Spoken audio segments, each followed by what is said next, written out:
Good morning, Nick Hazen here, and I'm on the coast with the dogs as usual.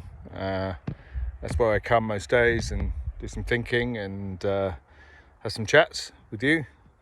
And this morning I want to talk about our firm, Solarix Ventures.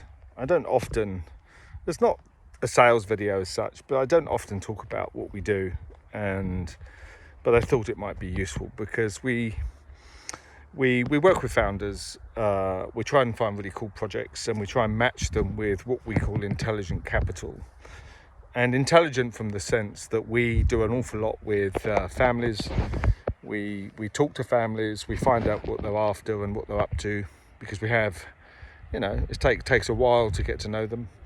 And we also talk to a lot of high net worth individuals. And why intelligent? Well, if you're a founder of your project, you need more than cash, don't you, really? Cash is a resource, it's a fuel to allow you to do things, to grow the business, hire sales, do some more marketing, build out the next version of the product and so on.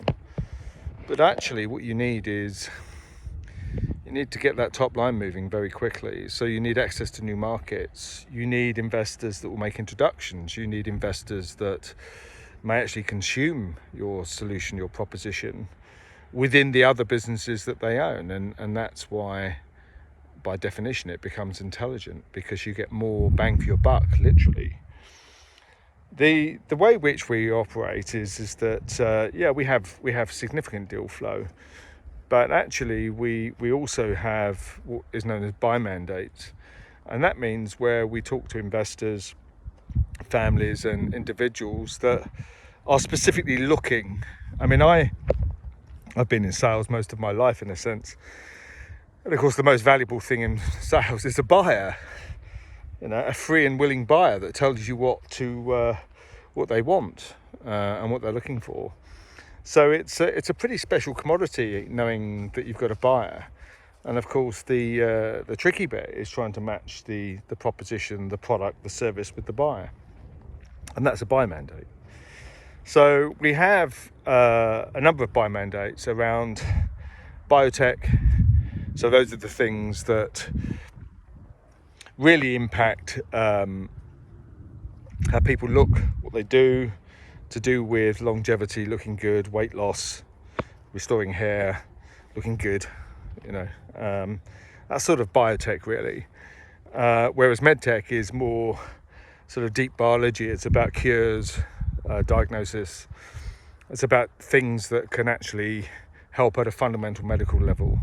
Very much product based. We need to see systems, machines, and both of those areas are exploding, frankly. There's more capital piling into both of those areas than there are pretty much anything else at the moment.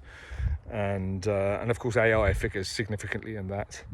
And then we have ag-tech or agri-tech, which is, field to fork, food safety. It's about finding ways to do farming differently. It's about getting more yield.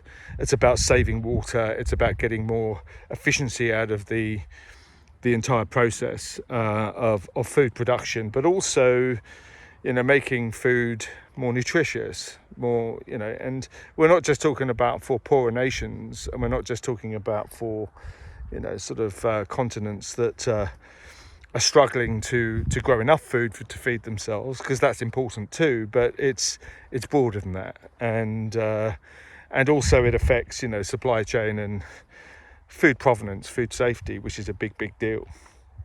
And then we have, deep tech, I guess, which is, yes, it does include, quantum computing, artificial intelligence, and each one of those figures quite heavily in the three I mentioned earlier, biotech, medtech and agtech.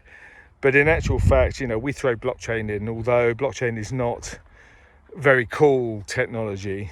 It's more what you can do with the architecture and the structure of blockchain from a decentralized point of view than the actual technology itself, which is quite basic in a sense and quite limiting.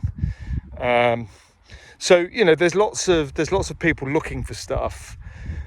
People ask me, Nick, I mean, we've got an AI project and we've got a blockchain project, but that's good, but you have to think about what are the problems you're solving, what's it doing, and trying to match that with, you know, the buying mandate. So if you're a founder, if you've got a project, and you know you're looking for, you've got to have product in a sense, you've got to have something to see.